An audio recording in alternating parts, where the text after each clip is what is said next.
Salut et bienvenue dans ce nouveau numéro de Work Jungle. Je suis Marie-Simone Gondjek, consultante et enseignante dans le domaine des ressources humaines. Aujourd'hui, en 1934 mots, nous parlerons de la négociation salariale. Si cette thématique vous intéresse, je vous propose de rester avec moi jusqu'à la fin. Que ce soit lors d'une recherche d'emploi ou au cours de sa carrière dans une entreprise, la négociation exige une préparation. Anticiper ses arguments, fixer une fourchette de salaire souhaitée, se renseigner sont autant d'éléments à ne pas négliger. À la suite de cette vidéo, nous tenterons de répondre aux questions de savoir à quel moment amener le sujet, quels éléments sont à prendre en compte lors de la discussion, quelles marges de manœuvre et de négociation sont réellement envisagées lorsqu'on est candidat. Qu'il s'agisse d'un premier salaire ou non, voici quelques conseils pour négocier votre rémunération et aborder le plus sereinement possible la question des prétentions salariales face à un employeur. Lors d'une négociation salariale au cours du processus de recrutement, vous devez vous concentrer sur la formulation d'une attente salariale appropriée et courante. Il ne faut pas être trop tenace, cela peut être dissuasif. Mais ne prenez pas non plus la négociation salariale trop à la légère, car le salaire initial peut s'être augmenté dans les années suivantes, mais seulement par rapport au salaire de départ. De ce fait, il est important de ne pas demander trop peu. En effet, si vous formulez une attente salariale bien trop faible, cela peut rendre l'employeur sceptique, voire méfiant. Vous envoyez alors là le signal que vos compétences et votre travail ne sont pas particulièrement précieux. De plus, cela peut aussi être interprété comme étant une manière de se brader et de se dévaloriser, résultant d'échecs lors de plusieurs entretiens d'embauche précédents et que c'est pourquoi désormais, vous offrez vos compétences à n'importe quel prix.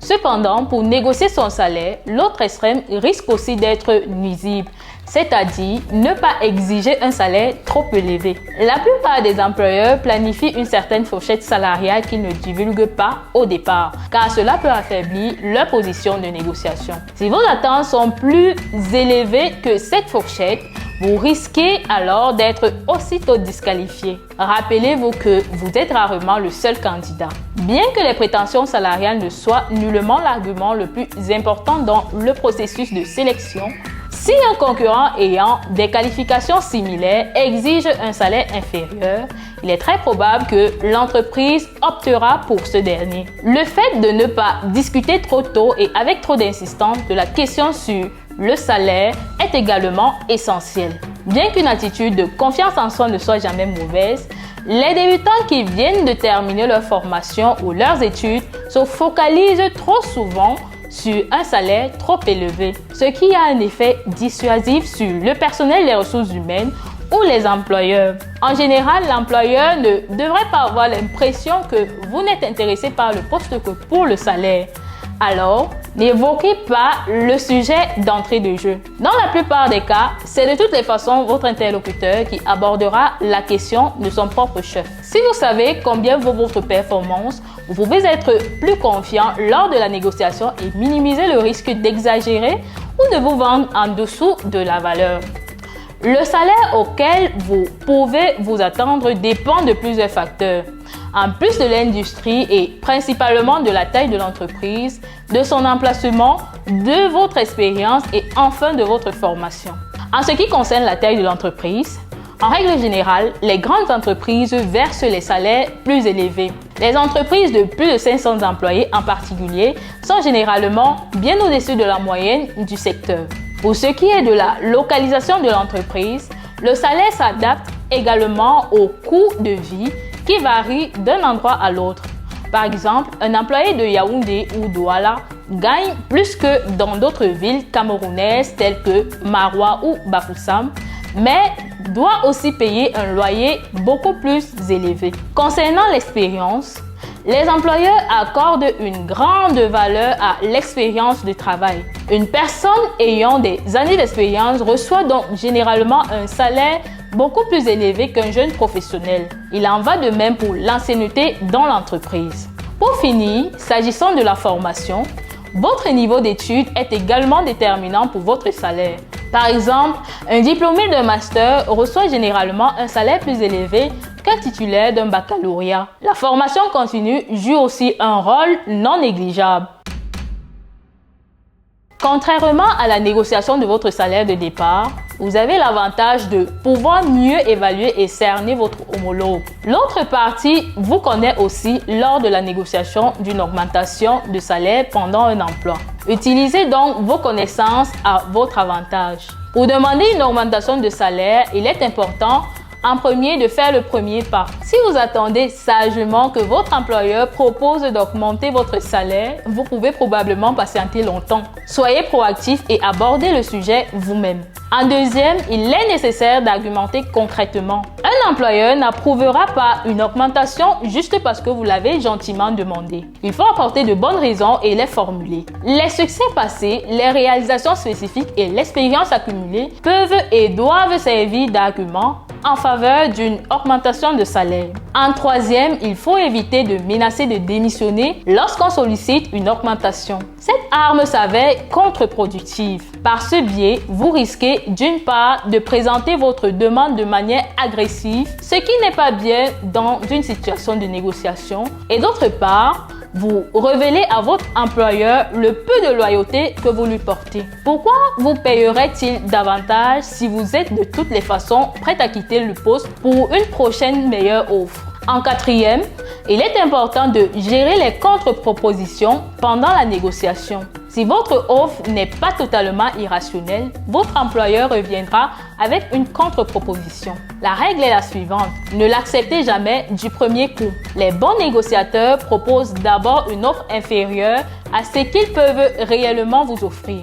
Avec cette contre-proposition, votre employeur a prouvé qu'il est prêt à négocier. Revenez vers lui et explorez les possibilités de négociation. Pour finir, il est nécessaire d'être prêt à faire des compromis. Au cours d'une négociation, il est nécessaire d'avoir la confiance en soi, mais aussi d'être prêt à faire des compromis. Au moins, deux parties prennent part à la négociation et il n'est pas recommandé de ne pas tenir compte de l'autre partie de quelque façon que ce soit. Vous pouvez prouver votre flexibilité en acceptant une autre rémunération au lieu d'un salaire net mensuel plus élevé. Question négociation de salaire, certains moments sont déconseillés. Après une sous-performance par exemple, ou lorsque l'entreprise connaît une baisse d'activité ou de chiffre d'affaires, ou des difficultés économiques, lorsque la surcharge de travail conduit l'employeur à faire preuve de stress et de mauvaise humeur. Bien sûr, cela n'est pas interdit, mais vous aurez beaucoup plus de risques d'être confronté à un refus. Petit bonus, il est conseillé de demander une augmentation de 5 à 8% de son salaire fixe. Généralement, les augmentations de salaire oscillent entre 1 et 7%, mais peuvent être importantes selon les entreprises et les situations. Une négociation salariale efficace est essentielle pour obtenir une rémunération équitable. Vous devez faire le point sur vos arguments en amont avec des exemples concrets pour étayer votre demande. Voici d'ailleurs 5 règles à suivre pour négocier votre salaire. En premier, définissez une fourchette de salaire. Bien se préparer est indispensable pour définir une fourchette salariale pour le poste visé en tenant compte de votre expérience. Cela implique en amont de détailler votre rémunération, par exemple salaire fixe et part variable, primes, avantages en nature et j'en passe. Cela implique également qu'il faut prendre en compte les prix du marché et consulter les grilles de salaire. Pour finir, cela implique de définir un salaire minimum en fonction de vos besoins quotidiens et prendre en compte les besoins de l'entreprise. En deuxième, comprenez les contraintes budgétaires, le chiffre d'affaires et les attentes de l'entreprise. À ce niveau, il est important d'être attentif aux signaux non-verbaux de votre interlocuteur pour adapter votre stratégie. L'ouverture d'esprit est également nécessaire lors d'une négociation de salaire car celle-ci permet de rester flexible et souple dans ses échanges. En troisième, soyez ouvert à la discussion et au compromis. La négociation salariale ne doit pas être une bataille, mais une conversation constructive. N'hésitez pas à proposer des alternatives comme des avantages en nature si la rémunération pose un problème. En quatrième, soyez confiant. Pour toute négociation, il faut montrer que l'on est sûr de soi et de ses arguments, tout en restant professionnel. En cinquième, gardez une attitude positive et irréprochable tout au long de la négociation. Mettez en avant vos compétences de manière convaincante. S'agissant des questions de salaire, ne prenez pas de décisions trop hâtives. Prenez le temps de réfléchir à l'offre, puis négocier si nécessaire. Si l'offre ne correspond pas à vos attentes, vous pouvez la refuser poliment en expliquant pourquoi. En principe, il y a deux situations dans lesquelles une négociation de salaire a lieu. Avant d'être embauché lorsqu'on est candidat pendant le processus du recrutement et ensuite en tant que salarié.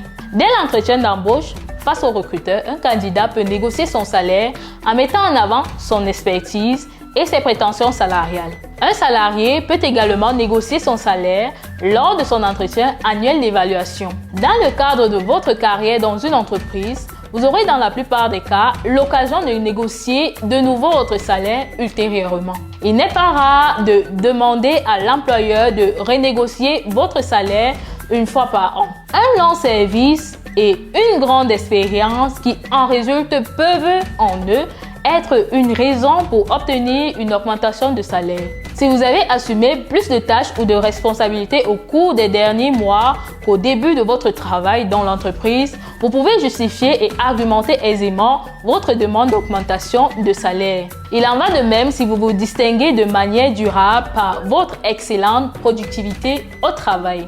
Une autre raison de négociation du salaire peut être une promotion. Vous obtenez un nouveau poste avec de nouvelles tâches et plus de responsabilités. Votre employeur sait alors que vous ne ferez probablement pas le nouveau travail normalement plus contraignant pour le même salaire. Avant la signature du nouveau contrat de travail, une négociation de salaire a donc généralement lieu.